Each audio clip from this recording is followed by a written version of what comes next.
The WWF, what the world is watching.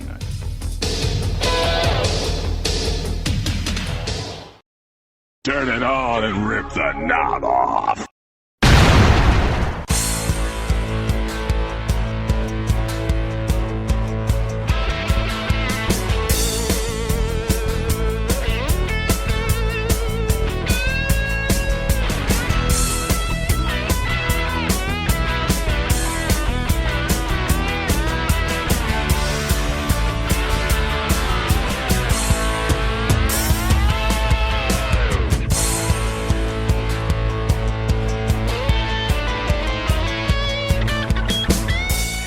Guys, and welcome back to the Wrestling Memory Grenade, now at episode 165. Wow. And in just a few minutes' time, we're going to get ready with more news and results for December 1988 here in the World Wrestling Federation. I am Ray Russell, and yes, after spending some time in the month of November, 8 weeks to be exact, covering all of the news, 5 weeks of TV, of course, all the house show results, and even diving into a two-parter on the Survivor Series here.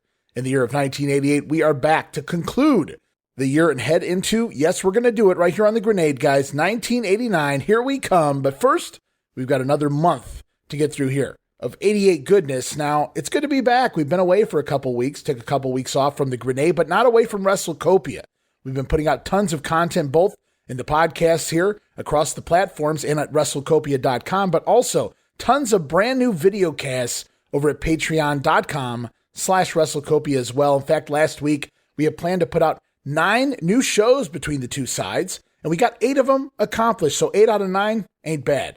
Anywho, we do have a lot of things going on in the world of WrestleCopia in general, tons of other podcasts, lots of video casts going up right now. A lot of people enjoying the Coliseum video cast with Gene Jackson, the Pro Wrestling Academy video cast with Dan Ginnity. We've even started upping the big ones, including dropping Fall Brawl with newcomer Steve Stone joining the show. That was a fun time going back and not only covering the entire Fall Brawl 95 pay-per-view in accordance with the Monday Night War, but we also went back and even did the pre-show, which was also live there in the arena in Asheville, North Carolina, as part of the WCW Main Event TV program. So 4 hours of content added to the big ones last week. And In Your House 3, the triple header. Remember Diesel and Shawn versus Yoko and Owen, all the belts on the line? That's coming next there in the big ones over at Patreon. You want to join the Ultimate tier to check that stuff out. But of course, the Pro Academy, Coliseum videocast, the Monday Warfare videocast, another episode of that coming very shortly as well. All of that available at the VIP Superfan tier.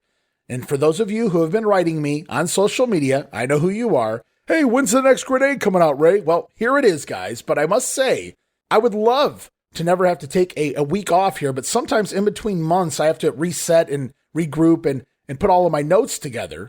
And that's what I did the first week we took off here before we got ready to do December of 1988.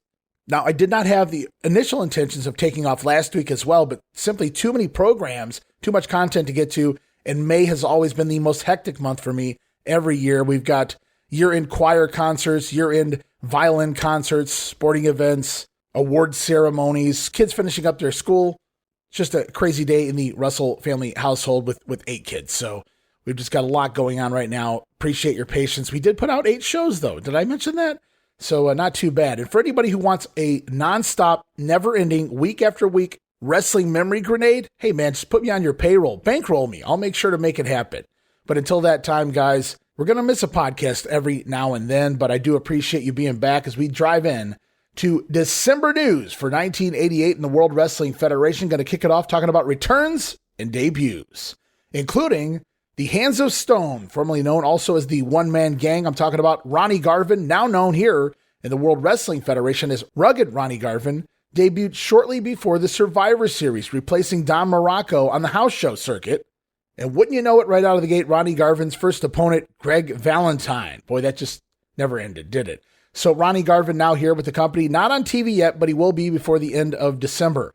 Also, the former Sheep Herders, Luke Williams and Butch Miller, revamped as a babyface tag team called the Bushwhackers. They'll also be debuting here, as you guys will see, in December, replacing the spot of the British Bulldogs. My God, think about that. The British Bulldogs leave, enter the Bushwhackers. That's their quote-unquote replacement for a babyface tag team. Anywho, we go on. Also, we talked about returns. Well, we're going to see the return of one Big John Studd, who left here at the end of 1986. Studd going to be back before the end of this year, at least at the TV tapings. He'll be appearing on the Brother Love show before too long. We're going to see if Big John returns as a babyface or a heel, and he is one of the many names headed next month to the Royal Rumble, which we're going to get to in just a moment. But we're also going to talk about another return, which is actually going to take place next month, but announced here in December. I'm talking about the return of one Rick Martel, coming back in the early tapings of January 1989 in a singles role. Thank God. So Rick Martel coming back, I couldn't be happier, as this roster is really becoming just amazing to look at from top to bottom. Now, you want to talk about returns and debuts. Let's talk about an injury. And the Blue Blazer, a.k.a. Owen Hart. Remember, we talked about it when we covered the podcast. We talked about it when we covered the videocast version as well of Survivor Series. Owen Hart suffered an injury during a leapfrog spot against Greg Valentine during the Ultimate Warrior versus Honky Tonk Man Survivor Series matchup.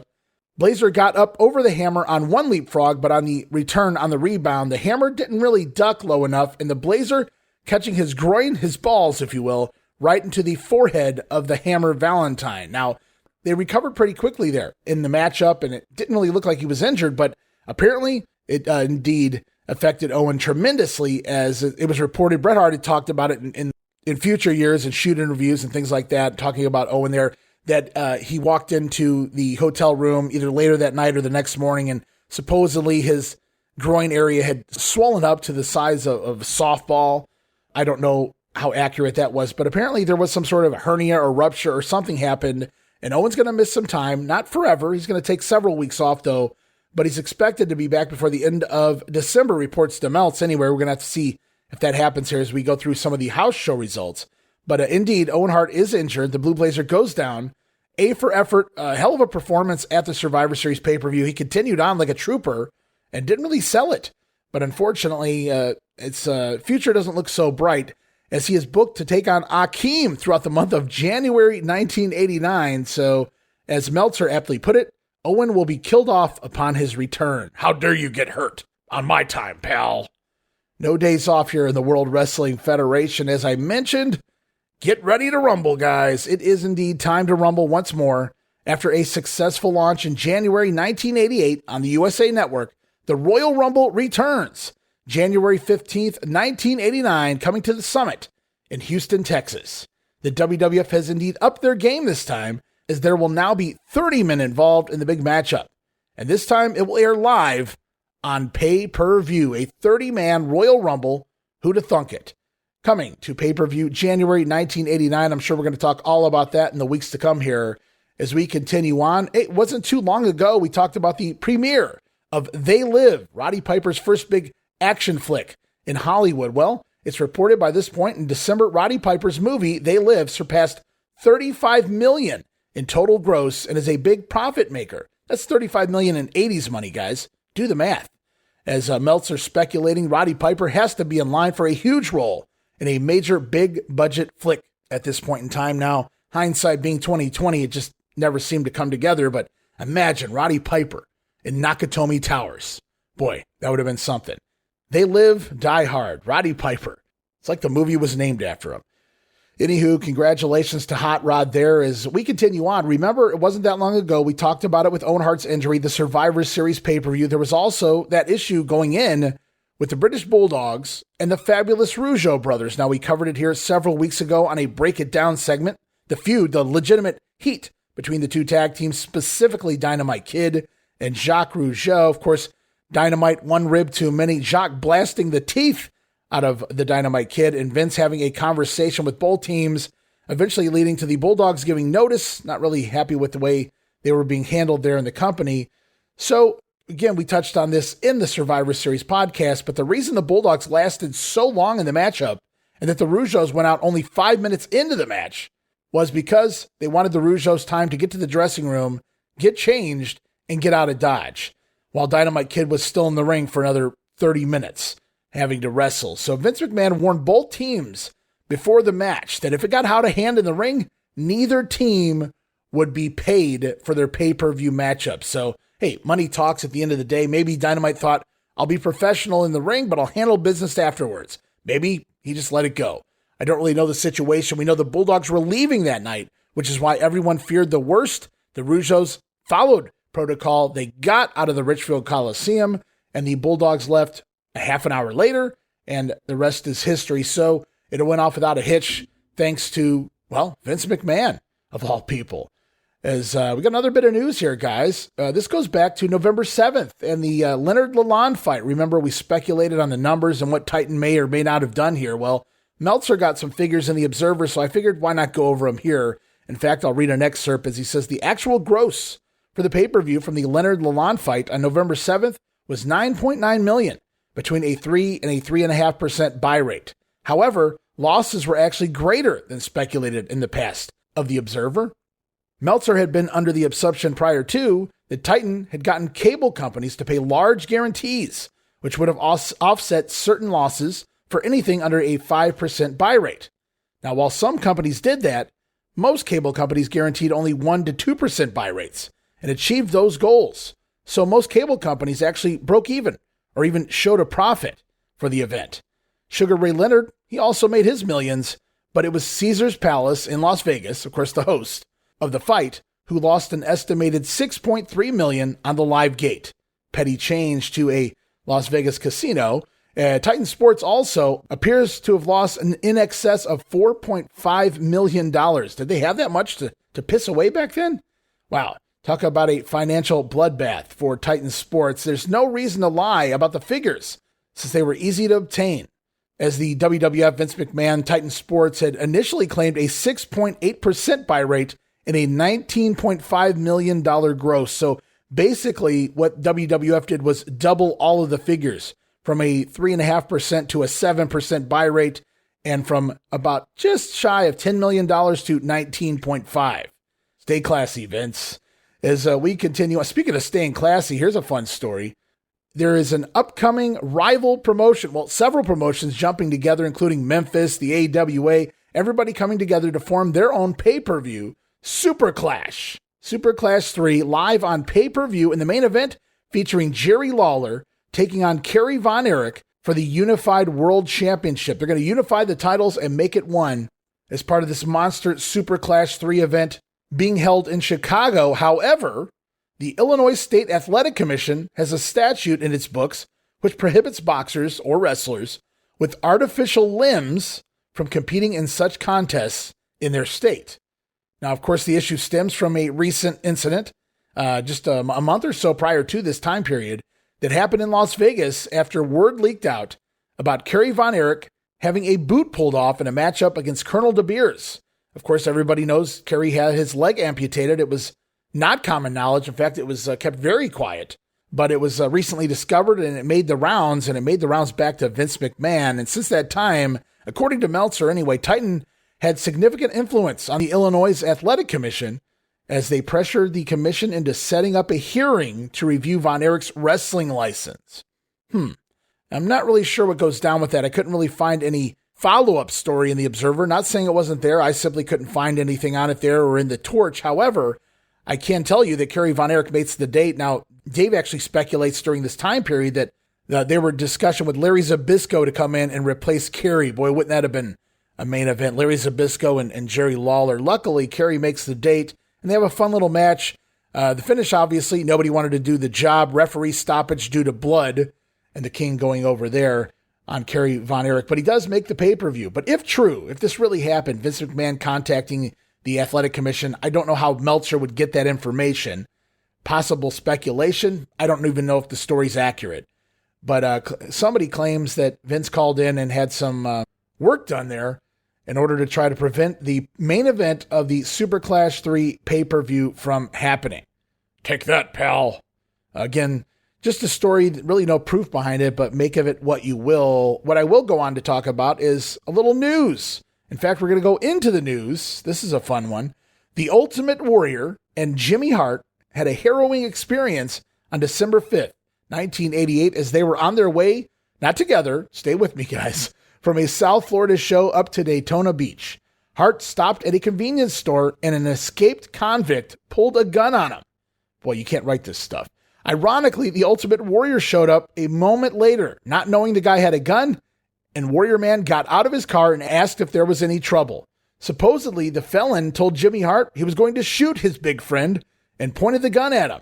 But Jimmy Hart said, "He's not my friend, baby." No, that's really not what happened, but I couldn't resist. Anywho, so the guy pulls the gun on the Warrior, tells Jimmy Hart, "I'm going to blast him." But saw the Warrior had left the keys in his car, so the guy instead took off, stole the Ultimate Warrior's rental car. Meltzer responded saying that he's heard two versions of what happened next. One was the convict flipped the car 16 miles down the road and was killed.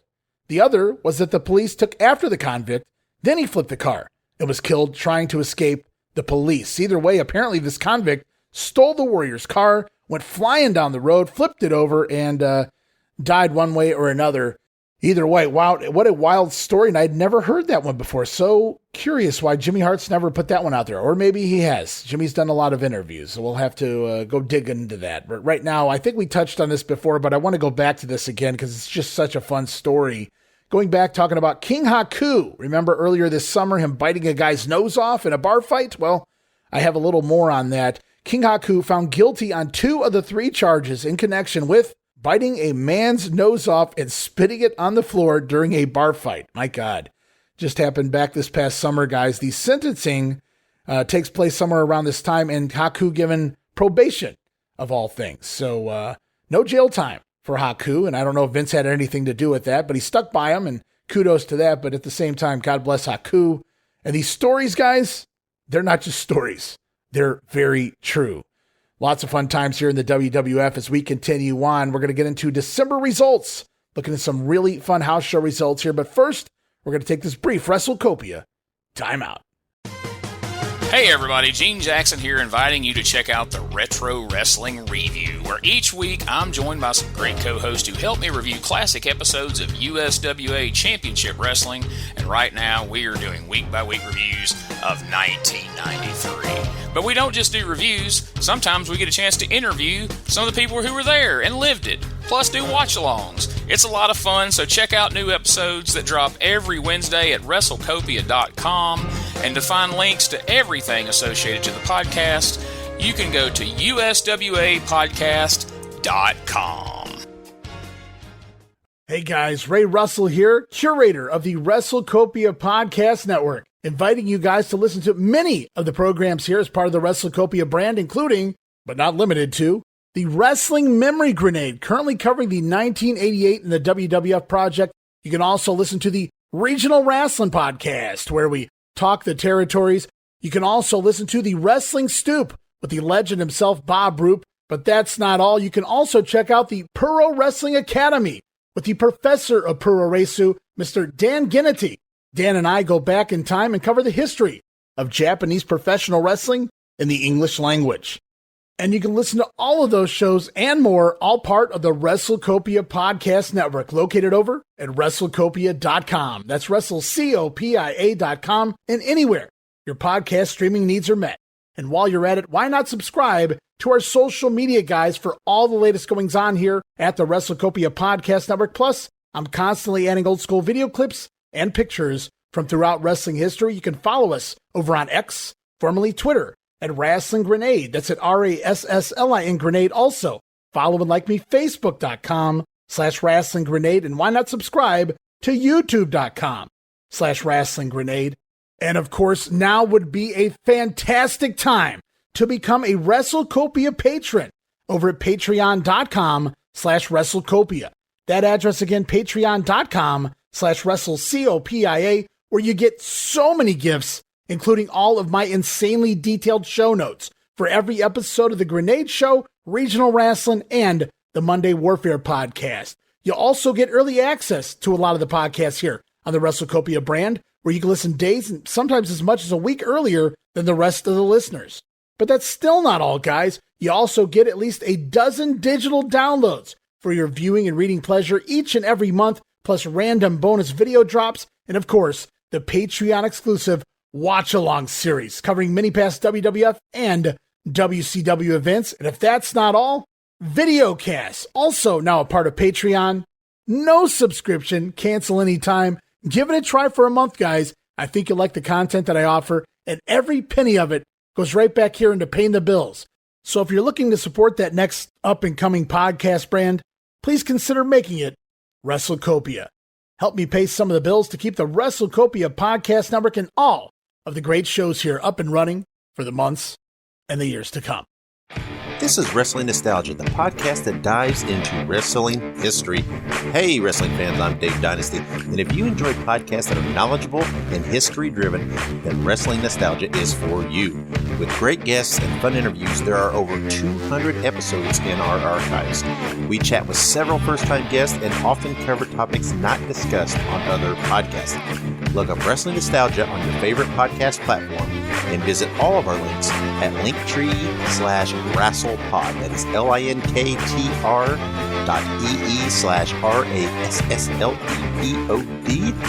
And remember, wherever you go, whatever you do, be good, be safe, and keep on growing. All right, guys, welcome back to the Grenade. We get into December 88 results here in the WWF. Don't forget right now to head on over to the history of WWE.com. Great site, kept up by Richard Land, created by Graham Cawthon. Click on that 1988 result link, guys, and scroll along with me as we look into results here. Going to cover some of the events, and that website is just the best way to kind of keep along with me as we cover December 1988 in the World Wrestling Federation. Kicking off December results. December 2nd, Providence, Rhode Island at the Civic Center. 5,000 fans out to see Barry Horowitz over Iron Mike Sharp. Battle of the Underdog Heels there. And Barry getting the win. All right, Barry. Boris Zukov one-on-one pinning George Phillips, who is substituting for the injured Blue Blazers. So far, no good on this card. Harley Race back in action over SD Jones. The Duke of Dorchester, Pete Doherty, being called to make the road trip, scoring a victory over Conquistador #1. What kind of house show? What a way to start off the month, guys. Greg Valentine defeating Tito Santana on a countout. The Hart Foundation battling the Rougeos to a time limit draw. It's Andre the Giant over Jake the Snake Roberts by DQ. And in the main event tag team action, going to see Randy Savage and the Mighty Hercules team up to defeat the $1 Million Man Ted DiBiase and Bodyguard Virgil. As we continue on, also December 2nd in Quebec City at the Colisée de Quebec. In front of 8,200 fans, Mr. Perfect rumored to be on the card, as well as King Haku, their opponents. I have no idea, but man, would have loved to have seen Hennig sell for King Haku. Jimmy Powers over Jose Estrada. Coco Beware taking on the Red Rooster. Ron Bass versus Beefcake on this card. Tag Team Champions Demolition over the Powers of Pain. That can't be by pinfall. Also, Hogan, Hulk Hogan, coming into team with Hacksaw Jim Duggan over the Big Boss Man and Dino Bravo. What a fun little tag team match to close out the night there in Quebec City, Quebec, up in Canada, French Canada. As a matter of fact, Dino Bravo in the main event on the heel side, doing the job. No doubt, probably Boss Man forced to take the pin there. As we continue on, Cape Girardeau, Missouri, also December 2nd, the Show Me Center in front of only 2,000 fans. So you can kind of guess this might be the C show. We'll have to wait and see. It is Sam Houston over Danny Davis, Paul Roma defeating Nikolai Volkov, Steve Lombardi over Scott Casey. Okay, well, business picking up now. It is, in fact, the Brainbusters defeating the Rockers. Give me that on a C show any day.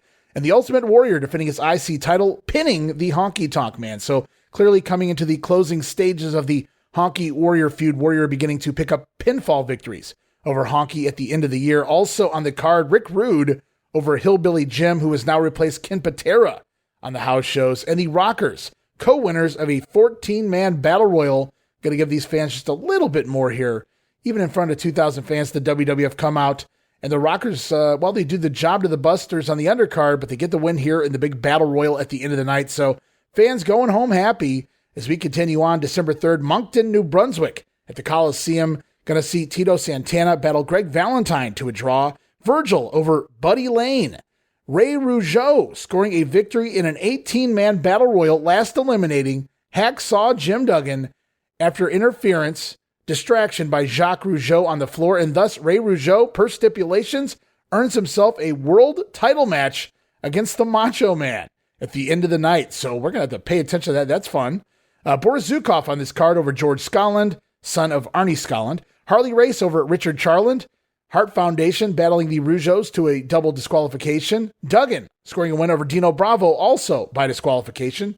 Leaping Lanny Poffo over the Conquistador, numero uno. And in the main event, go figure, the WWF Champion, Randy Savage, pinning Raymond Rougeau with an inside cradle, so no elbow drop here. Going to keep Raymond strong up there in Canada, even though he's now an All-American boy, or soon to be anyway. Have they finished making that move yet to Memphis?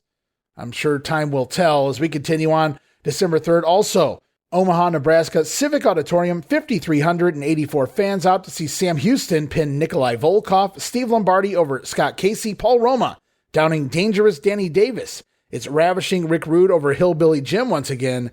Andre the Giant scoring a win over Jake Roberts by DQ after Damian came out to play. Also on the card, the Brainbusters over the Rockers. Blanchard pinning Michaels with a slingshot suplex. Okay.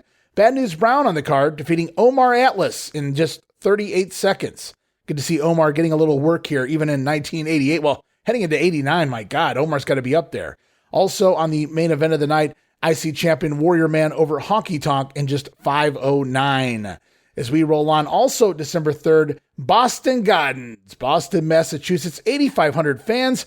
Big night of action, televised on the New England Sports Network, and Rod Trongard, superstar Billy Graham, Lord Alfred Hayes on commentary for this one. And before we get rolling, we've got a slew of promos here. Well, about half a dozen anyway. We're going to hear from a lot of the stars involved, including a couple from the Red Rooster, and these are some really fun interviews, so stay tuned for these Rooster promos, guys. Also, we're going to hear from the Outlaw Ron Bass, who will be battling Brutus the Barber Beefcake. Mr. Perfect Curt Hennig is here, going to take on newcomer Tim Horner. We're also going to hear from the African Dream Akeem and manager Slick, who has an interesting bout tonight. And also on the other side, we're going to hear from Brutus the Barber Beefcake. Hello, everyone. Sean Mooney here back at the Event Center. The action is set to commence right here in Boston, Saturday evening, December 3rd at the Garden. And what a night it is going to be. Set to go in World Wrestling Federation singles competition, Akeem. He is what you call a changed man. Also here in singles competition, King Haku. The Birdman, Koko Beware. He will take on the Red Rooster in a match for the World Wrestling Federation Tag Team Championship. Axe and Smash of Demolition. They are the champions. They will face the tag team really on a roll here. The Powers of Pain, the Warlord and the Barbarian.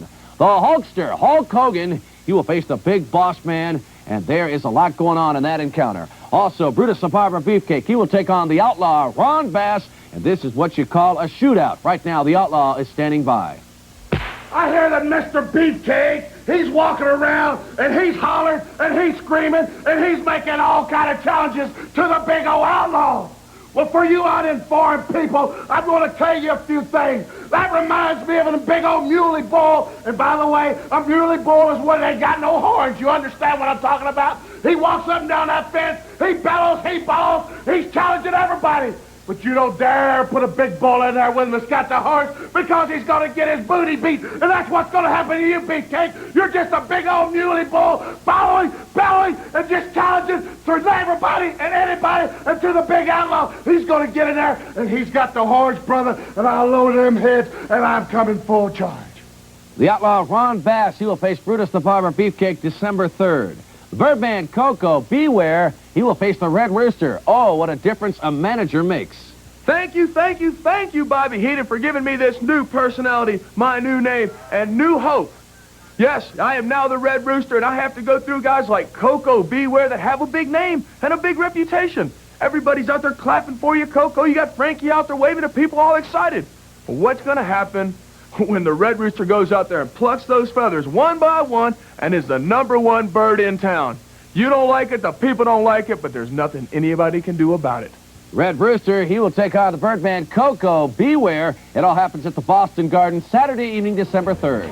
Well, joining me now in the interview area, a man who claims to be absolutely perfect. He is Mr. Perfect, and I must admit, thus far, Mr. Perfect, we have found few imperfections. Well, that's absolutely right, Mr. Mooney. There are no blemishes, there are no flaws. And Mr. Tim Horner, he will be made an example of tonight. A perfect example, and he'll know why they call me Mr. Perfect. Well, we have seen you pull off some amazing feats in darts, in bowling, in chess, but everyone wants to know, are you perfect in the ring? Let me tell you something. Everything you've seen me do has been absolutely perfect. But up there in that ring, that's where I'm most alive. I like the sound of knuckles breaking. I like the sound of bones cracking. And I'm going to tell you what, as I'm standing here right now, I know all the eyes in the World Wrestling Federation are on one man. No more Hulk Hogan. No more Macho Man and no more Ultimate Warrior, for I am absolutely perfect. In the few short months to come, you'll all know what I'm talking about. Well, Mr. Perfect, conducting here what he'd call a perfect interview. Stay with us. Well, joining me now, a man under the tutelage of Bobby the Brain Heenan. Tonight, he will face the Birdman, Koko B. Ware. He is the Red Rooster. And, Red Rooster, I want to ask you right now, what has Bobby the Brain Heenan done for you? Bobby the Brain Heenan has taken me under his wing, and he's decided that I don't have all the talent in the world, but he's going to make the best of what I have. And if everybody that's been watching has seen the Red Rooster take off, he's got that steady climb. I'm undefeated while I've been with Bobby the Brain. I have not been beaten. My confidence is getting better and better. He's given me a new hold, the cock of the walk. When I get that on somebody, there's no tomorrow. They give up. There's no way out. Red Rooster, I have to ask you, Bobby the Brain Heenan says that you are a man of limited ability and size. Now, how does that set with you? You had to cut me off to say that, didn't you? Well, Bobby has taken what I had. The statue is always inside of the rock. You just have to chip away to get to the perfection, and that's what he's done. He's got the Red Rooster. I'm on dead ready. There's nobody I can't beat, and the Red Rooster is getting up early to get the worm. You watch and see. Well, tonight, the Red Rooster to face the Birdman, Koko B. Ware. We'll be back. Akeem is here tonight at the Boston Garden, 6'9", 457 pounds. And Slick, you're the architect behind this transformation. Everyone is wondering, besides the physical appearance, what else is this transformation and changed? Well, before we get off on that, brother, let me tell you, lucky the big man don't bust you in your mouth right now. It's 483 pounds, and don't you ever forget that. That's right, I'm the mastermind behind this startling transition, because, when I acquired the contract of this massive individual, he was like a big 400-pound zombie. The man never talked. He never done nothing but sit around and think of ways to destroy people. But look at him now. He's seen the light. He's vibrant, rejuvenated, and the man is most volatile. Is that right, son? Yo, brothers and sisters in TV land, the Slickster is telling you the truth. He's taking me out. He's showing me the party spots to go to. He's introduced me to some foxy mamas. And when I finish around here in the WWF, there's going to be some fallen stars. A changed man, Akeem. We'll be back. Well, joining me now in the interview area, the man who will face the outlaw Ron Bass. And it's Brutus the Barber Beefcake. And Brutus, how tough has it been to wait for this one? Well, this match has been in my mind, brother, and in my heart. And I can't wait, Bass, because I'm gonna whip you from one side of the Boston Gardens to the other, baby. The Barber's in town, brother, and we're gonna hit the town tonight. Okay, well, the outlaw Ron Bass has stated he'll have his whole family here. He'll have Brett and Bart Maverick, of course, those are the Spurs, as well as Miss Betsy. Yeah, well, I'm gonna take those Spurs and stick them where the sun don't shine, Ron Bass. And as for Miss Betsy, I get my chance to take it away from you, boy. You're gonna be sorry, son, because you're gonna lose your hair, and I'm gonna give you some stripes. It's Barber's time, baby. This is the Barber's town. Rule. Expect this one to be a shootout. Brutus the Barber Beefcake to face the outlaw Ron Bass. Stay with us. All right, so some fun promos there, but the Red Roosters takes the cake from the event center and certainly from the live event with Sean Mooney. So fun times, good promos, getting things going right here on the Grenade as we continue on. Looking at the results here in Boston now. Jimmy Powers over Jose Estrada in the opener. King Haku scoring a pin over Special Delivery Jones.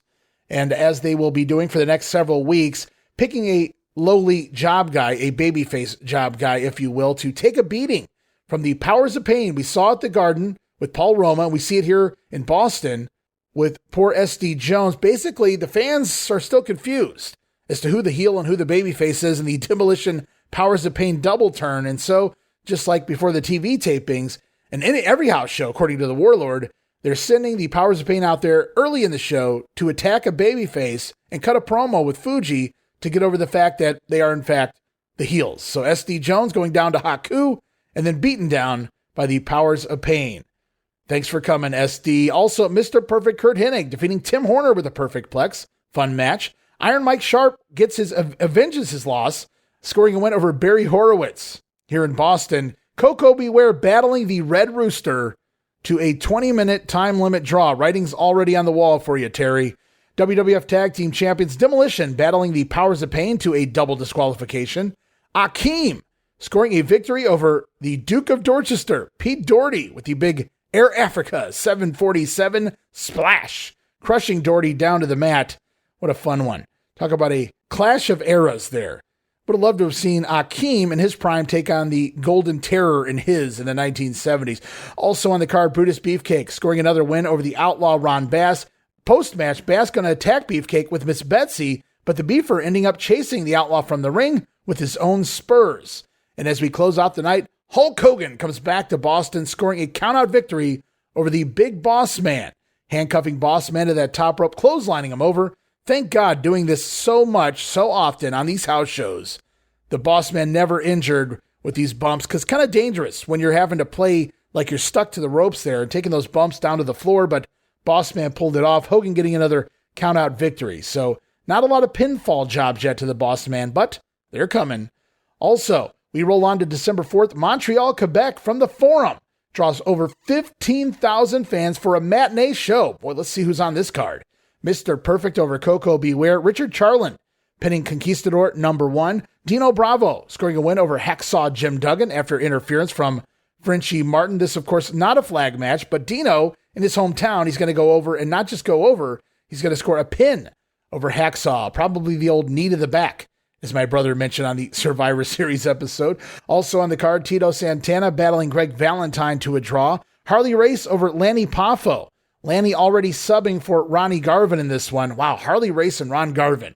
A battle of two former NWA World Champions and just a battle of two really badasses. But yeah, instead it's Harley Race over Lanny Poffo, and I don't know if Lanny was, let's just say he's transitioning right now, so we're going to see on TV very soon. Also on the card, Hercules over Virgil with the torture rack, maybe the full Nelson. It just says submission here in my notes. Boris Zukov scoring a win over Tim Horner, who is subbing in for the Blue Blazer. And in the main event, well, if you're going to draw 15,000, you better believe Hulk Hogan's on the card, scoring another countout win over the Big Boss Man. As we continue on to Springfield, Massachusetts at the Civic Center, December the 4th, only 2,700 fans going to see Jim Powers over Jose Estrada. The Red Rooster put down George Scotland. The Rougeos defeat the Hart Foundation with Brother Love as the special guest referee. King Haku over S.D. Jones. Brutus Beefcake again pinning Ron Bass. This time it is the Powers of Pain over Tag Champs Demolition by disqualification. Barry Horowitz again pinning Iron Mike Sharp, so we're trading wins there. And WWF Champion Randy Savage pinning Akeem. I guess it was a pin. Very interesting. Savage scoring a win over Akeem in Springfield, Mass. As we continue on to Hamilton, Ontario, Cops Coliseum, December the 4th. 13,500 fans. Wow, that's a hell of a number to do. We're going to see, well, this is a TV show. This is actually taped for television, featuring Gorilla Monsoon and Sean Mooney on commentary. Now, the original lineup went like this. Blue Blazer against Boris Zukov. Mr. Perfect taking on Coco Beware. It was Lanny Poffo scheduled to go against the Conquistador, and Harley Race up against Ronnie Garvin. But the card had to be rearranged after several of the wrestlers were unable to make it in time for the afternoon show here from Montreal. Remember, we talked about the Montreal results. Well, that was a matinee show. This is the evening show. However, maybe due to weather, we are in December here, and it is up in the Great White North of Canada. We're going to see the card play out like this. Tim Horner scoring a win over Johnny K9. Haven't seen him in a while. Hulk Hogan scoring a victory over the Big Boss Man by DQ after Slick interfering with the nightstick following a Hogan leg drop. Now, you might go, wait a minute, did this really happen? Second match on the card, Hulk Hogan? Well, he was probably happy to get the hell out of there, but it did indeed take place early on the show, running about 16 minutes, which is probably double what Hogan's used to going, but they were doing that to allow some of the other talent to arrive to Montreal. So even the Hulkster playing part of the team here, at least in the end of 1988. I'm sure there were other things underlying this, but Hulkster defeating Boss Man by disqualification. Ted DiBiase over at Coco Beware. Virgil pinning the mighty Hercules after interference from Ted DiBiase. Oh my. Tito Santana over Greg Valentine on a countout. Mr. Perfect Curt Hennig defeating Jose Luis Rivera with the Perfect Plex. And Hacksaw Jim Duggan scoring a pinfall over Dino Bravo with a roll-up. Played out a little different this time. Dino Bravo coming for that knee in the back, but Duggan sidestepping. Dino hitting his own manager, Frenchie, instead, who was up on the apron. Duggan with the schoolboy getting the win and running them off with the 2x4 to end the night. Tough guy. Send the fans home happy there. As we continue on, Des Moines, Iowa, Veterans Memorial Auditorium, December the 4th. Bad News Brown in action. Scott Casey over Steve Lombardi. Nikolai Volkov picking up a victory over Sam Houston. The Rockers with a victory over the Brainbusters by DQ. Rick Rude continues to dominate Hillbilly Jim. IC Champion The Ultimate Warrior over Honky Tonk Man. And Jake Roberts defeating Andre the Giant by disqualification. As we fast forward to the next day, December 5th, Fort Myers, Florida, Lee Civic Center. Well, I've got a card. I don't really have results, so let's just look at some of the headline matches. I believe we've seen a lot of these before, including, well, the Hart Foundation and the Rougeos. We've seen a lot of draws and double DQs there. The Warrior and Honky Tonk Man, it's been Warrior all night long.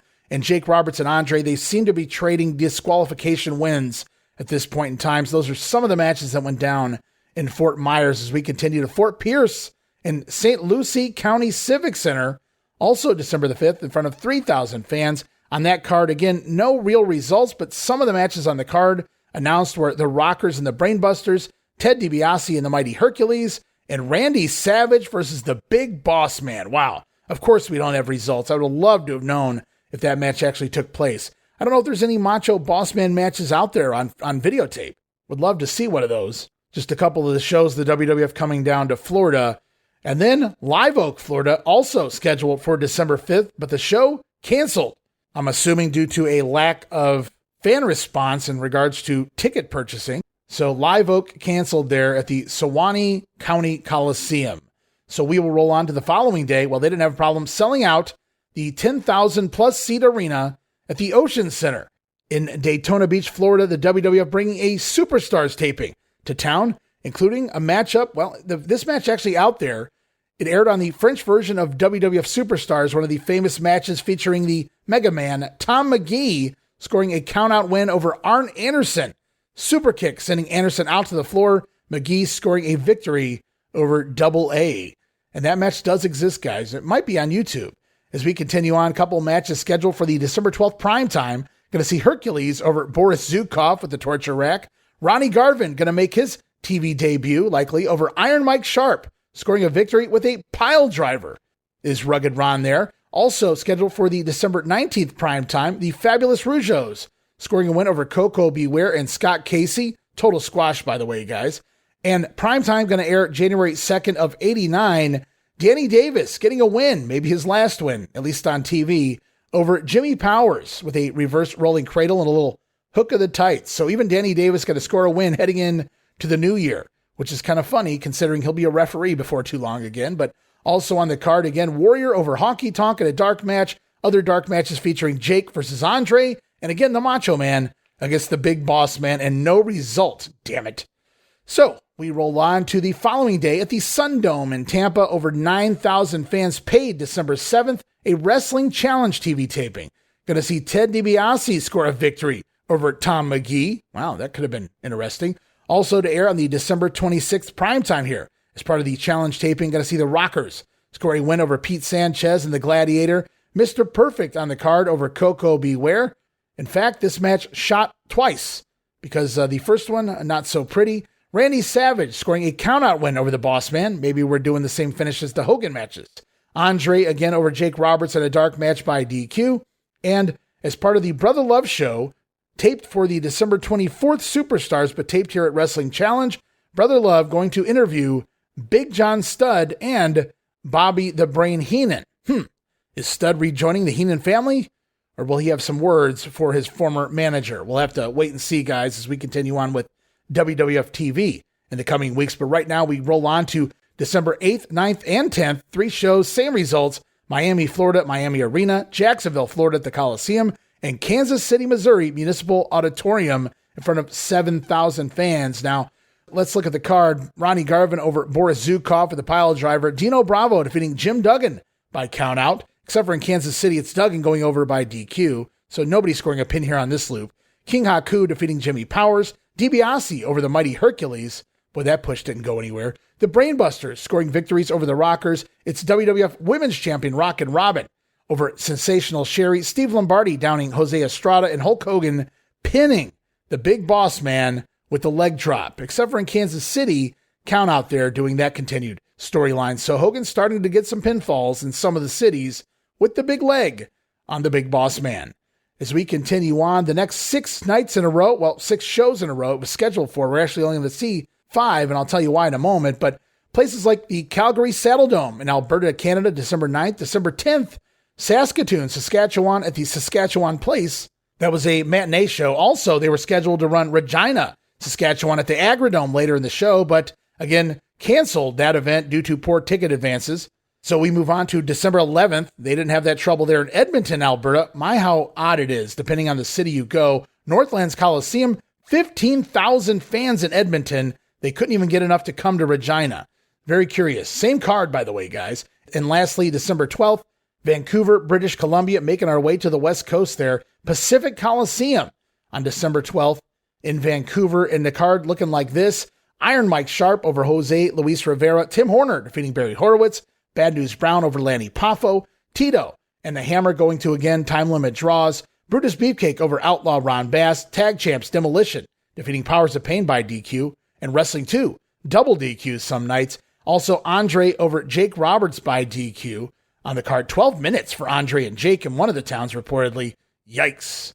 Also scheduled on those cards was the Blue Blazer and Danny Davis. Unfortunately, the Blazer out of action, and that really hurts because, hey, they were coming to Calgary. They're in Canada.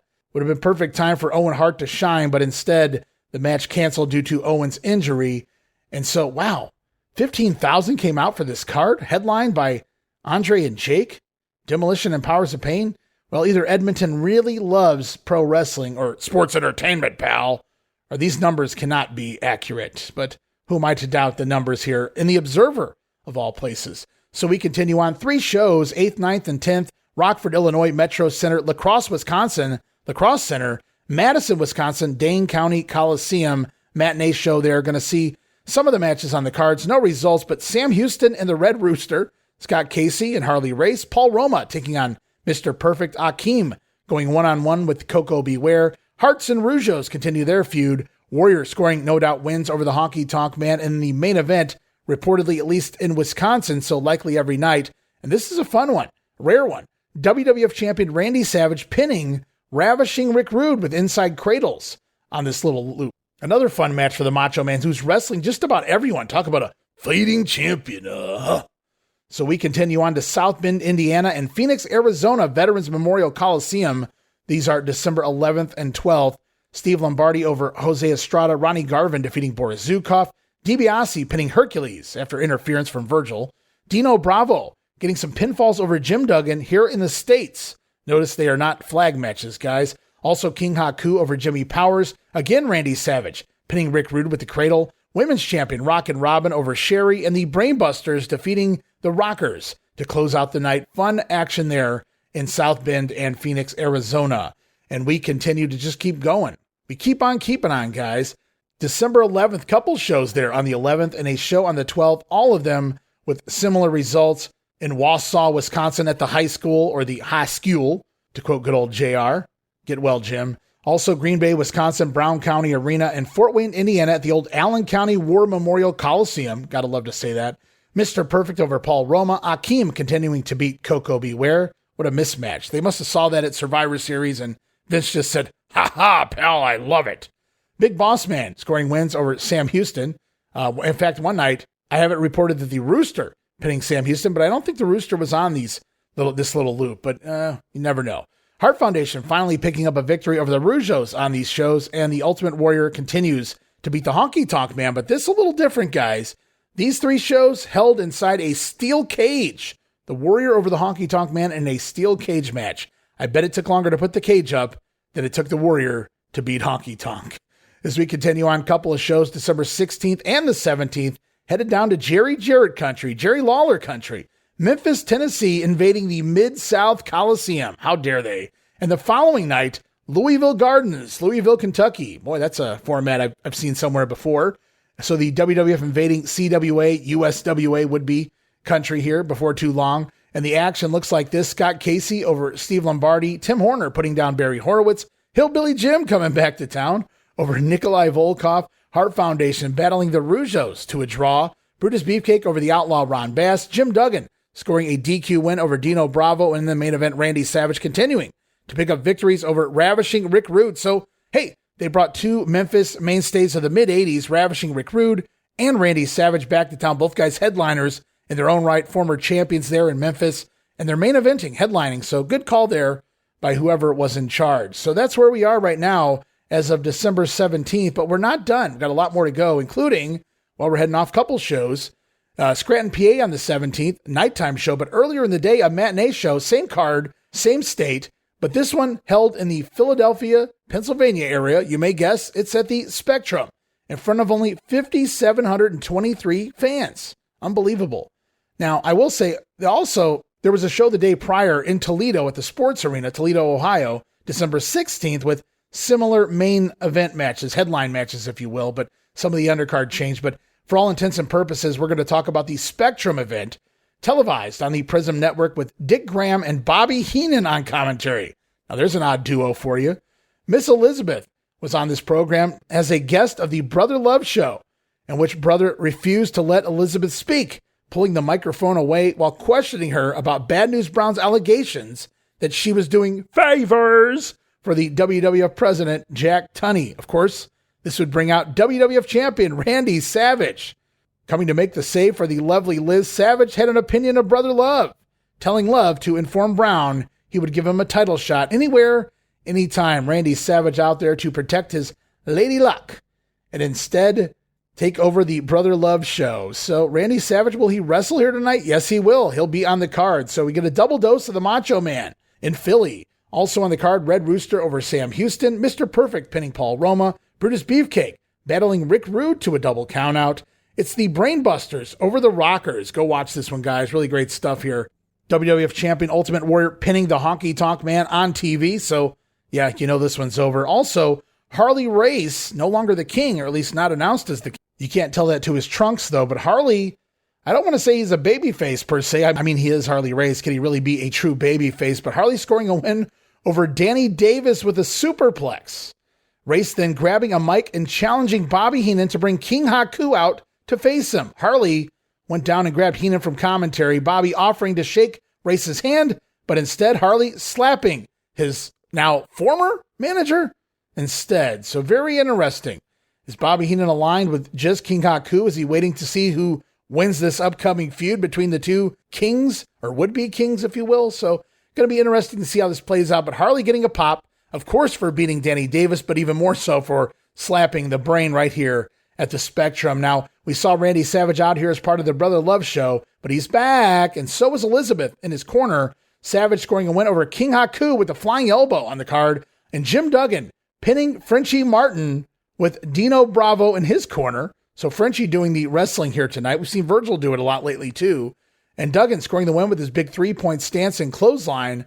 Post-match, Bravo and Frenchie attacking Old Hacksaw. So no doubt they're going to bring that one back with Bravo and Duggan on the card. And we're going to close out the Spectrum show. Andre the Giant over Jake Roberts by DQ after Damian entering the ring. Andre the Giant quickly retreating backstage with his manager, Bobby Heenan, to end the night there at the Spectrum. Really a fun show. Go check it out if you guys can find the video. I enjoyed it. As we roll on December 18th, East Rutherford, New Jersey at the old Meadowlands. It's Danny Davis picking up a victory over Jose Luis Rivera, Red Rooster over Paul Roma, Mr. Perfect putting away Sam Houston. Hey, Battle of the Kings, here it is. First time ever as far as I can tell. King Haku pinning Harley Race at the Meadowlands. The Rockers battling the Rougeaus to a no contest. Jim Duggan again over Frenchie Martin. Wonder if Bravo's hurt. Brainbusters defeating the Hart Foundation. Brutus Beefcake taking Rick Rude to a double countout. It's the IC champion Warrior over the Honky Tonk Man in a no DQ, no countout match. No rules, guys. And the Warrior over Honky Tonk Man. You'd think Honky would have the favor there, considering he was in the original Tupelo concession stand brawl, but it is the Warrior going over. Also, Andre over Jake Roberts by DQ to end the night at the Meadowlands. And as we head back out west, looks like we have 4 big shows over 3 days. December 16th at the Denver, Colorado Auditorium, 4,500 fans there. Matinee show in front of 10,000 fans at the Oakland Coliseum in California. Then later that evening, Los Angeles at the Sports Arena, December the 17th. And finally, December 18th, the Tacoma Dome in Tacoma, Washington, in front of 5,800 fans. Big matchups coming. We're going to hear from some comments made on one of those evenings, featuring Rod Trongard and superstar Billy Graham at the Los Angeles Sports Arena, guys. Big action upcoming. We're going to look at some of the results here And then we're going to get into a couple of sound bites. In fact, one really fun sound bite. So stay tuned for that. Going to look at some of the matches on the card first, including Boris Zukov over Leaping Lanny Poffo. Poffo again subbing for the injured Blue Blazer. Tito Santana and Greg Valentine going to a 20-minute time limit draw. Bad News Brown pinning Jimmy Powers with the Ghetto Blaster, and Powers gets to play the poor man here tonight. This is also where Fuji comes down, has comments for Powers. Powers retaliating, drop kicking Fuji, but instead the Powers of Pain attacking Jimmy Powers, putting him down. That'll teach you to have the name Powers in your name when the Powers of Pain are now on the roster. I don't know how we got away with that, but here we are. The Powers of Pain putting down Jim Powers, establishing themselves as heels here on the West Coast in order for the next matchup, which features tag team champions, now babyface Demolition, battling the Powers of Pain to a double disqualification on this card. Ted Dibiase also pinning his former would-be slave, the Mighty Hercules, after interference from Virgil. Now, post-match, Herc going to run him off, looking for revenge, and that's where things get fun. We're going to talk about that in just a moment. So Hercules losing to Ted Dibiase, certainly wanting revenge, coming after both the $1 Million Man and Virgil post-match, and that's going to lead to a very fun promo in just a moment. Stay tuned. Also on the card, African Dream Akeem over the Birdman Coco Beware with the big splash. Ladies champion Rockin' Robin pinning the sensational Sherry with a bulldog. And then we're going to go off right now. Rod Trongard standing in the back for a pair of interviews, one with the Big Boss Man. He has Hulk Hogan here tonight in the main event. But the fun one, and it's really fun, listen from the beginning, guys. Rod Trongard going to interview the Mighty Hercules. Hello, everyone. We're backstage with Dr. Slick and, of course, the Big Boss Man. And it's showdown time in the not-too-far-distant future here tonight against the Hulkster. Dr. Slick, is this going to be the end for your man, or what's going on here? What did you say, man? What did you say, the end for my man? Let me tell you something, brother. The doctor is gonna go out on a mighty long limb right now, you understand? And I'm gonna make a prediction that tonight will mark the end of an era, the era of a legend, and that's Hulk Hogan. The man is going down tonight. It's just that simple. Big Boss Man, I would have to believe that you completely concur with this. Yeah, you daggum right, boy. Last time we was here, all you people, all you scum, see me beat Hogan like a dog. You got lucky on the technicality, boy. But this time, I'm bringing an extra special pair of shackles for you, boy. And after I get through beating you, to my satisfaction, to the Slickter's satisfaction, I'm gonna chain you up and pulverize you and beat you like a dog you are. And don't forget it, boy, I'm always with you. The Big Boss Man, the Hulkster, coming your way in just a matter of minutes. Don't go away, and we'll be right back right after these important messages. We're with Hercules Cortez, and you have just seen the Mighty Hercules and the battle with Ted Dibiase, and what a war. You can't hurt me, Ted Dibiase, because you got to know in your mind, you got to know deep in your mind that there's no amount of money, no amount of pain, and no amount of humiliation you can deal on me, man, that's going to make me ever sell out, Ted Dibiase. Nothing you can do. And that bodyguard, Virgil, you know, I'm not going to stand here. I'm not that type of man to cry and complain about what somebody else does in the ring. Well, that's a no man's land in there. But Ted Dibiase, you got to know what's fair is fair. You got to fight fire with fire, an eye for an eye, and a tooth for a tooth, Ted Dibiase. The man has said it. Hercules. All right, so I posted a little clip, a snippet of this video with the Hercules promo to my social media. You guys can go check it out, but it's a lot more fun to watch than to listen to because you get to see the reaction of Hercules. And basically what happened there, if you heard right, Rod Trongard introducing Hercules Cortez, who had been dead for 17 years at this point, I might add.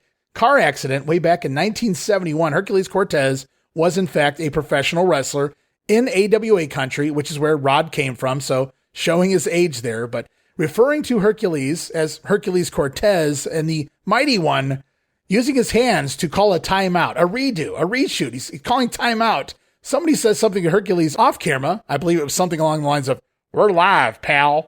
Hercules having to regroup as there is an uncomfortable silence followed by a more uncomfortable laugh from Rod Trongard as he tries to recover. Hercules just kind of laughs it off and continues with the promo, but very fun. You don't see that every day. And of course, it would happen with someone like Rod Trongard, referring to Hercules as Cortez, who, side note, fun fact, or maybe not so fun fact, I found out that Cortez is actually buried in a cemetery 10 minutes from me. But it's kind of fun as we conclude the West Coast loop there on the 18th as Vince McMahon, who says he doesn't give them a day off, guys, the wrestlers, all of them, offer a full 1 week holiday. They're going to be off through Christmas. So how kind of the WWF giving these guys a full week off? I always thought it was no days off except for around WrestleMania, but that's not the case. They are off here from the 19th through the 25th, Christmas Day. They will return on the road here, however, the following day, right back to business. On December 26th through the 28th, we've got 4 shows lined up over 3 days, including 2 shows on the 26th, matinee in Hershey Park Arena, Hershey, Pennsylvania, 5,000 fans. And later that day, the Cap Center in Landover, Maryland, 12,500 fans. Both those cards, December 26th. Also, same card, Wheeling, West Virginia, the following day, 5,900 fans, December 27th. And December 28th, Minneapolis, Minnesota at the Met Center, roughly 7,000 fans in attendance there. So some pretty good numbers here across the board for this event. Let's see who is on the card. Blue Blazer returning to action after Christmas, so took a month off there to recover, did Owen, but Owen is back. Probably not 100%, but he scores a win over Jose Luis Rivera under the Conquistador mask. It's Danny Davis over Lanny Poffo, Ronnie Garvin battling Greg Valentine to a draw, Steve Lombardi over Jimmy Powers, Brainbusters defeating the Rockers, Red Rooster over Coco Beware. Wow, so Terry only went to the draw on TV, so he could beat Coco on a house show, just we'll never televise it, pal. Also on the cards there, we've got Jim Duggan over Dino Bravo in a flag match. Then we got a couple of headline matches, including the IC title on the line. The Ultimate Warrior taking on the Honky Tonk Man inside a steel cage, at least at the Cap Center. No DQ in other cities. Also, another matchup that took place everywhere but in Hershey, Pennsylvania. Can't do matinee shows, brother. Hulk Hogan battling the Big Boss Man in these cities. So right now we're going to go off to some promos lined up from several of those men involved. We're going to hear from the Boss Man, Hulk Hogan, Honky Tonk Man. We're also going to hear from some of the other guys that were on the undercard, including Coco Beware and Jim Duggan. Hello, everyone. I'm Sean Mooney. Right now, let's talk about the action taking place right here the day after Christmas at the Capitol Center. That is Monday evening, all part of a holiday spectacular. That evening, rugged Ronnie Garvin. He'll be here to take on Greg the Hammer Valentine. Also, the Birdman Coco Beware. He'll square off against the Red Rooster. In tag team action, the Rockers.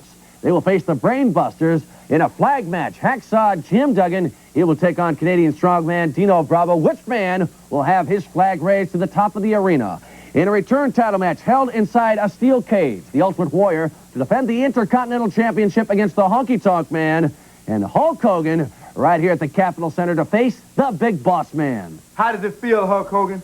I wish you would stand in my face right now, because I'd have the boss man to take this stick and go back upside your head again. You shut your mouth off. Hulkamania can't be contained. Huh? Well, the boss man is here, baby, to discipline you and all the likes of your kind. Hey, do you know what the Big Boss Man is all about now, Hogan? How did it feel? How did my stick feel across that puny back of yours? How did them cubs feel when you used to come through the ring post? All your Scummy Kong fans, Hulkamaniacs were yelling, Hogan, Hogan, somebody help him. Well, there was nobody but me there, boy. I have no mercy. You're going down when you step in the ring with me. Well, Big Boss Man quite confident in this match with Hulk Hogan. He will need that confidence December 26th. The Red Rooster, he will tangle with Coco Beware. You see a metropolis bird. That's a beautiful bird. But you take a red rooster, it's nothing but an old yard bird. It doesn't have anything in common at all. But you see, the Birdman he's got a lot in common. You see, I remember when you was Terry Taylor. And when I own you, you still gonna be Terry Taylor. You understand that, Red Rooster? Because I feel good, yeah. The Big Boss Man, the former lawman from Cobb County, Georgia, he will take on Hulk Hogan, and still imprinted fresh in the mind of Hulk Hogan is the beating he took at the hands of the Big Boss Man. Right now, let's hear from the Hulkster. You know something, Big Boss Man? I'm still wearing the Slickster's jewelry, brother, as a little memento of when you tried to bust me up, man, and for all my Hulkamaniacs. You should have known, dude, that you can't lock Hulkamania up. You should have known, dude, that Hulkamania is the strongest force in the universe. Here, I heard you popping off, big man, about a bigger pair of shackles, a bigger pair of chains, man.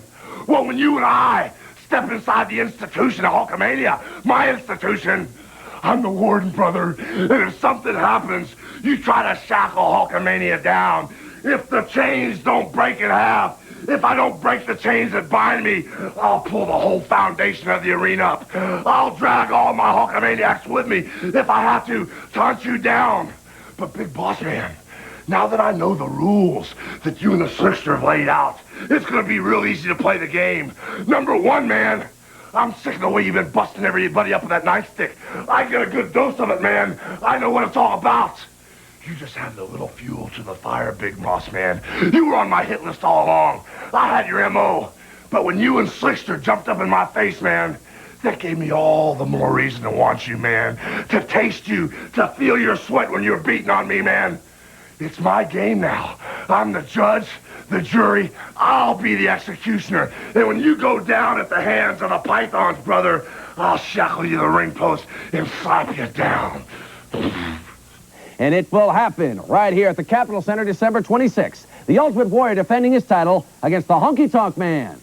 Warrior, when the Honky Tonk Man goes into the cage, he'll be the greatest of all time, and when he comes out, he'll still be the greatest of all time. I said I would do anything. I said I would go to any extremes to get my belt back. And when it comes to going in a cage, Warrior, the Honky Tonk Man is not afraid. No, I'm not afraid. I don't like it one bit. I would like to beat you right in the middle of the ring, right where everybody can see it, not in a steel cage, because I know when you get in this cage, the wild animal that you are, you might try to hurt me, and nobody wants to see the Honky Tonk Man hurt.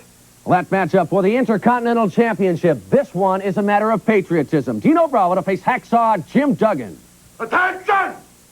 Stand up straight, stand up tall, stand up proud. A flag match, which means the winner of the match, after it's all over, after 1, 2, 3, will have his flag raised above the arena floor as they play the national anthem. Well, let me tell you something, Bravo. I've got a chance to show the folks some patriotism, and after I beat you, baby, the old stars and stripes are going to go up, all the way up to the top of the building, and I'll stand tall and proud. Ho! All right, so the Birdman had some choice words there for Terry Taylor, but it was the Rooster who came out the winner there, if you recall. Also, Duggan having words for Dino Bravo in the big flag match. Hacksaw getting to hold Old Glory high, as we talked about in prior results. Now, also on the card, we heard from the Honky Tonk Man, but it was the IC champion, the Warrior, going over on Honky in no DQ matches, and in this case, here at the Cap Center, a steel cage contest. Hulk Hogan defeating the Big Boss Man every night, most nights by count out, except for Minneapolis, brother, where it was a disqualification. Either way, the Hulkster going over on the former prison guard. As we continue on December 26th through the 28th, 4 more shows, including a doubleheader on the 26th again, Rochester, New York at the War Memorial, and Syracuse, New York at the Onondaga War Memorial. About 300 fans in attendance there. We go on to Buffalo, New York the following day at the Memorial Auditorium, December 27th. And December 28th, in front of just 2,200 fans, Binghamton, New York at the Broome County Arena. Got to look for action involving Tim Horner over Barry Horowitz. The Bushwhackers have arrived. Luke and Butch over the Bolsheviks. Yikes. Wonder how many people stuck around after that one. Mr. Perfect pinning Paul Roma. Ravishing Rick Rude over Tito Santana. Except for in Buffalo and Binghamton, it's actually Ron Bass pinning Tito in those towns. Also, Brutus Beefcake scoring wins over Ron Bass on the other cities. And in Buffalo, Beefcake battling Ravishing Rick Rude. So we're flip-flopping opponents between Tito and Beefer there. Also on the card, Hart Foundation battling the Rougeos to a time limit draw. And Andre the Giant over Jake Roberts by DQ. When Damian getting a lot of work here as of late. Damian coming out of the bag and disqualification. Snake interference is a thing, apparently, guys.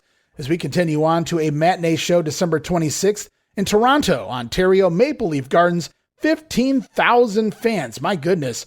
And later that evening, a similar card, well, the same card in Lincoln, Nebraska at the Pershing Auditorium in front of just 6,000 fans claiming 5,000 paid.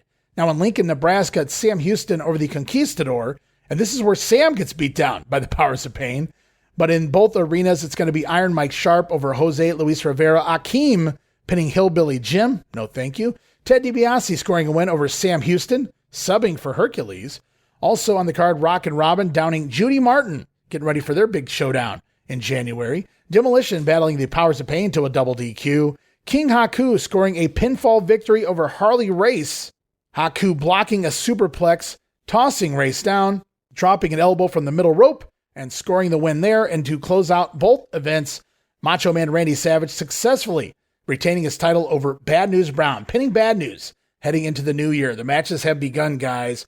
It looks like the protest, if you want to call it that, with Jack Tunney went into effect. Also, a couple of cards here for December 26th and 27th in Kitchener, Ontario at the Memorial Auditorium, and Worcester, Mass at the Centrum on the 27th. Going to see Sam Houston over the Conquistador. Again, Houston attacked by the Powers of Pain. Iron Mike Sharp over Scott Casey. Also Casey over Sharp the following day. Ladies champion Rockin' Robin again defeating Judy Martin. The Warlord in singles action scoring a win over Axe after interference from Mr. Fuji. King Haku pinning Harley Race once more. Then it's tag team champion Smash over the Barbarian after Axe interfered. A little turnaround fair play. So both tag teams doing a job on the night. Unfortunately, I would have rather seen the Barbarian go over and Warlord do the job, but beggars can't be choosers, I suppose. Also here on this two-nighter, it's Hercules over Virgil with the full Nelson. On the first night, second night, Dibiase over the mighty Hercules. So you can see where the pecking order goes there. Dibiase, Hercules, Virgil. Makes sense. Bad News Brown pinning Hillbilly Jim on these cards. Wow, to go from Randy Savage to Hillbilly Jim. Bad News is all over the place right now because the Macho Man in the main event both nights over Akeem on a countout. As we begin to get down to the nitty-gritty, some other shows here on the 29th of December. Cedar Rapids, Iowa, a very similar card. We got Harley Race and Haku, Akeem and Hillbilly Jim, Hercules and Dibiase. The ladies match, Rockin' Robin over Judy Martin. Demolition and Powers of Pain continue. And Hogan scoring a win over the Boss Man in Cedar Rapids. I believe that's the only change-up on the card was the Hulkster coming to town, brother. Big cities they don't visit too often. You'll usually find Hulk Hogan on the card as we continue on the 29th as well. Huntington, West Virginia at the Civic Center. Red Rooster over Coco Beware. Danny Davis downing Leaping Lanny Poffo. Garvin and Valentine again to a time limit draw. Steve Lombardi over Jimmy Powers. Brainbusters defeating the Rockers. It's Dino Bravo defeating Hacksaw Jim Duggan. The Blue Blazer back in action over Conquistador numero uno. IC Champion The Warrior pinning the Honky Tonk Man, and WWF Champion Randy Savage downing Bad News Brown. So he goes from Savage to Hillbilly Jim back to Savage here before the end of the year. Very confusing world is the WWF at certain times. And finally, to close out the 29th, boy, it's a lot of shows happening on the 29th here. 1,800 fans in Utica at the Memorial Auditorium. Tim Horner over Barry Horowitz. Ron Bass beating Brutus Beefcake. It's the Hitman Bret Hart in singles competition over Jacques Rougeau. Likewise, Jim Neidhart scoring a win over Ray Rougeau by DQ. Likely interference there. Mr. Perfect Curt Hennig over Paul Roma. The Bushwhackers again picking up a victory over the Bolsheviks. My God. And Andre the Giant teaming with Heenan family member Rick Rude picking up a win over Jake Roberts. And Tito Santana did the job here in Utica. As we begin to close up shop, we got about 4, 5, 6, maybe 6. We got a few results left, guys. So stay with me, including 3 shows on the 30th and 31st. Columbus, Ohio, the old Ohio Center on the 30th. Matinee show. Later that evening, Dayton, Ohio, Hara Arena. And the following day, the final day of 1988 matinee show, Lansing, Michigan at the Civic Arena. It's Danny Davis over Lanny Poffo. Paul Roma getting a victory over Conquistador number 1. King Haku defeating Jose Estrada, who's subbing in for Harley Race. Rockers losing to the Brainbusters. It's Beefcake over Ron Bass. Honky Tonk Man, different opponent here. Honky Tonk over Tito Santana. And instead, IC Champion, the Ultimate Warrior, defeating Akeem. Wow. Give me that match all night long in Columbus, Dayton, and Lansing. Meanwhile, same card, except for a little change in the last couple matches. Also, later that evening, December 31st, in Muskegon, Michigan, the Walker Arena, it's Akeem taking on Tito, leading to the Warrior defeating the Honky Tonk Man in a steel cage. All right, well, it's been a long time coming, but we have arrived. December 30th, Madison Square Garden, the world's most famous arena, New York City, New York. 16,000 fans. This event televised on the MSG network with Rod Trongard, Hillbilly Jim, and Lord Alfred Hayes on commentary. But Hillbilly Jim, I thought he had a match. Well, there was an appearance here by Rick Rude. We've seen him wrestling Hillbilly Jim a lot earlier in the month. And Rude allowing a female to come into the audience. No matchup scheduled, apparently. Rick looking to kiss a female fan, give her his version of the Rude Awakening, only for Hillbilly Jim to enter the ring instead and kiss and hug the lady. Boy, I bet she loved that. Rude then attacking Hillbilly from behind, but Jim eventually able to chase the Ravishing one off, and right now we go backstage. We're going to hear comments from Ravishing Rick Rude. We're also going to hear from Mr. Fuji and his Powers of Pain, who have a matchup coming, a return match with tag team champions Demolition. About to join me here in the interview area, a man who attempted to pull off his romantic version of the Rude Awakening, Ravishing Rick Rude. And Rick, this evening you attempted to pull off a Rude Awakening, and it didn't exactly turn out that way. That's right, Mooney. What I did was I set out to show the world that I'm not only the sexiest man alive, but that I'm very, very generous and that I am a kind and giving man. Yes, I did set out to give a lucky young lady the Rude Awakening. Yeah, I believe her name was Michelle, and Rick, I could be mistaken, but she seemed a little hesitant. Are you loony, Mooney? That's called savoring the moment. A Rude Awakening isn't the kind of thing a lady wants to plunge right into. She wants to savor the moment, and that's exactly what was taking place. Okay, you call it an awakening, but just who got the awakening when Hillbilly Jim stepped into the ring? No. What happened was a stinking pig farmer stepped in the ring and shattered that girl's dreams. What happened was he rained on my parade, and he broke the heart of a whole lot of young ladies. Well, I imagine there's going to be some repercussions from this after the beating that Hillbilly Jim suffered at the hands of you, Rick Rude. Oh, that beating was nothing compared to the beating that Hillbilly Jim is going to suffer if he is man enough to step in the ring with me again. Hillbilly Jim, same place, Madison Square Garden. Let's do it face to face this time. You come in the ring when I've got my eyes open. Okay, you are challenging Hillbilly Jim to a matchup right here at Madison Square Garden. That's right, Mooney. The fact is this, Hillbilly Jim. On that particular night, Ravishing Rick Rude is going to be double rude. You're going to get Rude Awakening #1, the brutal style, and then a sweet young thing is going to get the thrill of a lifetime. Okay, well, you have heard the challenge Rick Rude has issued to Hillbilly Jim. I'm sure we'll hear about it in the very near future. And their manager, Mr. Fuji. The last time the Powers of Pain met Demolition here, it was a double disqualification. You've had time to work with them, Mr. Fuji. What have you accomplished? Let me tell you, Master Fuji was not disappointed. Matter of fact, Master Fuji was very happy what happened. But let me tell you, Demolition, you broke one cane, and now you pay for this. Because it's Mr. Fuji dungeon, the torture chamber. These two men, the Powers of Pain, have learned the hard way. If they do something wrong, they'll have a bamboo stick hit them right in the head, and I will do it every time. Okay, Mr. Fuji, in this matchup, there is no disqualification. I'd have to imagine you think this is to your advantage. Exactly, very true. Anything goes. You see how big my man is. The Barbarian, the Warlord, how big. You tell me what chance the Demolition have this time. Yeah, I want to ask one of the Powers of Pain, the Barbarian, what difference has Mr. Fuji made to the Powers of Pain? He is a very vicious man. Acts smash. He used the bamboo stick on our head. He wanted us to be bad, mean, and nasty. Deeply down to your heart. Demolition, he promised us one thing.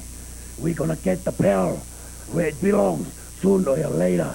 You better be hot or you are not. Okay, Mr. Fuji, are the Powers of Pain ready to capture the Tag Team Championship? I make no prediction, never again. But let me tell you this, Demolition, I know your weakness. Remember, I am the one that got you where you are, and I am the one who will bring you back down. Okay, the Powers of Pain, the Warlord, and the Barbarian to face Axe and Smash of Demolition for the Tag Team Championship. No disqualification in this one. All right, so Rick Rude, none too pleased with Hillbilly Jim's antics earlier here tonight. Kind of a fun way to get the matchup on the card without actually having to force us watch them wrestle. So thank you, WWF, for that. I'm not knocking Rick Rude, but come on, Hillbilly Jim. Also, Powers of Pain have a big no DQ match later here tonight against Demolition after their prior matchup that took place just a couple days after the Survivor Series. We're going to get to those results in just a moment. But first, we're going to get through the undercard, again back on TV. So that means the Red Rooster going to a draw, this time with the Blue Blazer. Not as fun as you might imagine. The Blazer still getting his feet wet or getting his wings wet or clipped. I'm not really sure who's getting clipped here, the Rooster or the Blazer, but 20-minute draw, not a bad match, but just not what I expected. Mr. Perfect Curt Hennig downing the Birdman, Koko Beware with the perfect plex. The Bushwhackers making their TV wrestling debut over the Bolsheviks. Wow, Luke and Butch in the Garden. Unbelievable. And we have to watch them wrestle Boris and Nikolai. Also, Hacksaw Jim Duggan pinning Dino Bravo in a flag match. Tim Horner over Barry Horowitz. Hey, Tim Horner makes it to MSG. Powers of Pain scoring a victory over tag team champions Demolition. Remember, no disqualification, but still, the titles do not change hands. This time it ends in a countout, unfortunately. So the Pain will win, but the Demos retain. Also on the card, Greg Valentine over Rugged Ronnie Garvin. After grabbing a handful of tights, using it for leverage. Valentine trying to use his shin guard, then Garvin taking it away, trying to use it himself. Distraction, the referee trying to take it leads to the Hammer, sneaking a win over Ronnie Garvin. Wow. So lots of debuts here. Tim Horner, the Bushwhackers, Ron Garvin, nothing to really write home about, but just can't believe they have Ron doing a job here to the Hammer so quickly on TV. But I guess Vince wants to set a precedent.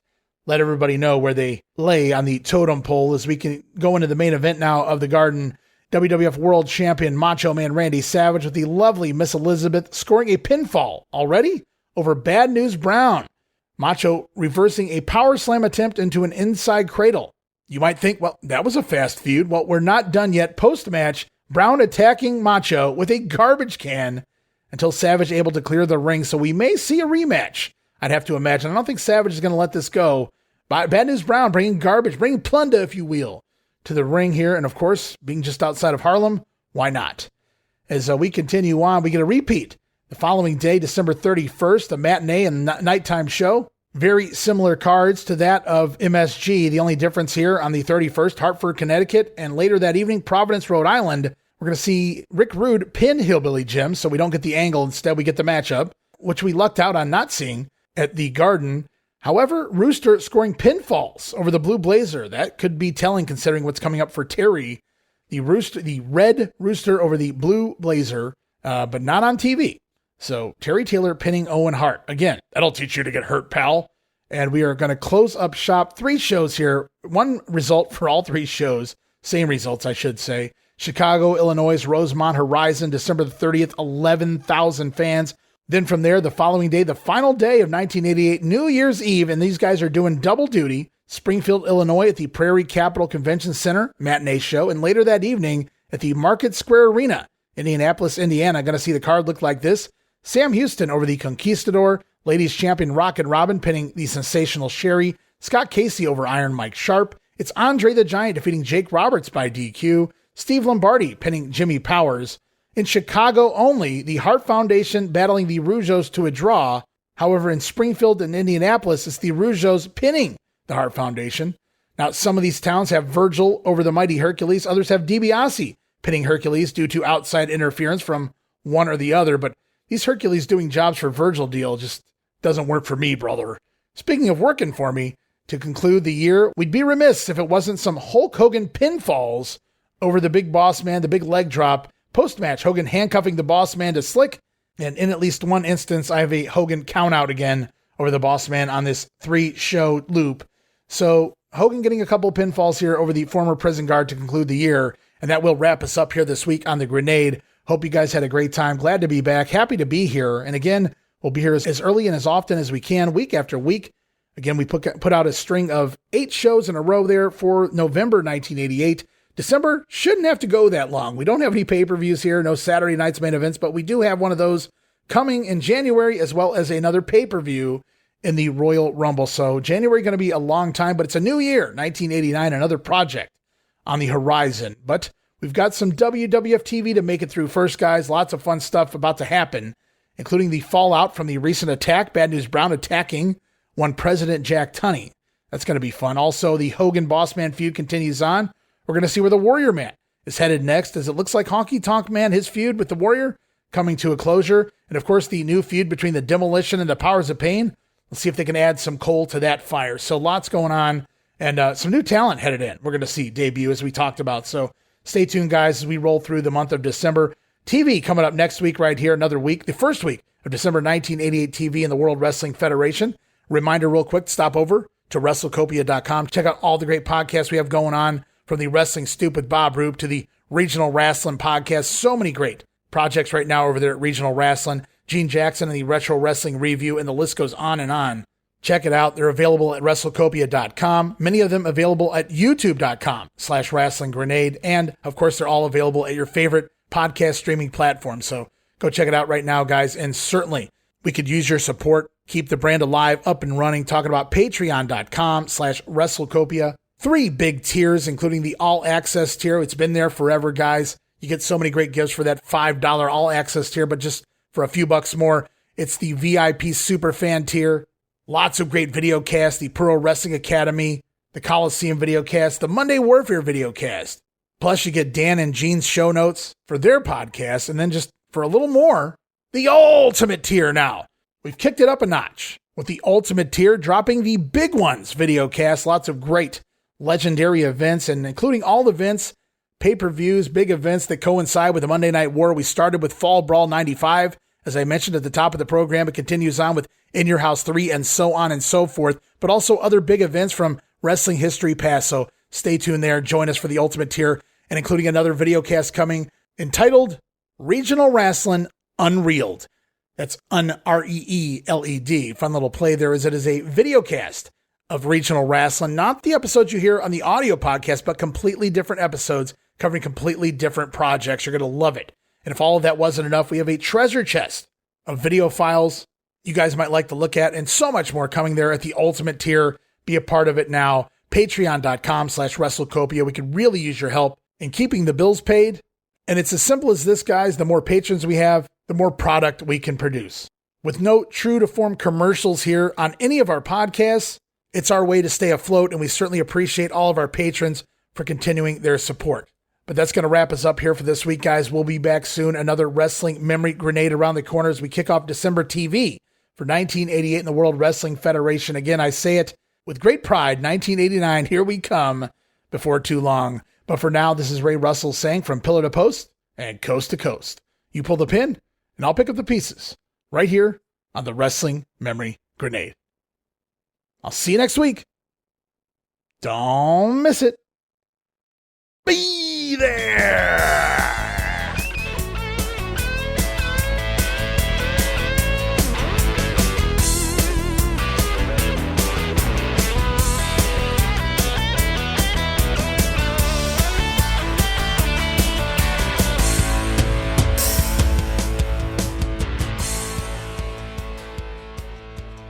We're with Hercules Cortez, and you have just seen the mighty Hercules and the battle with Ted Dibiase, and what a war. Bobby the Brain Heenan has taken me under his wing, and he's decided that I don't have all the talent in the world, but he's going to make the best of what I have. I have not been beaten. My confidence is getting better and better. He's given me a new hold, the cock of the walk. When I get that on somebody, there's no tomorrow. They give up. There's no way out. And the Red Rooster is getting up early to get the worm. You watch and see.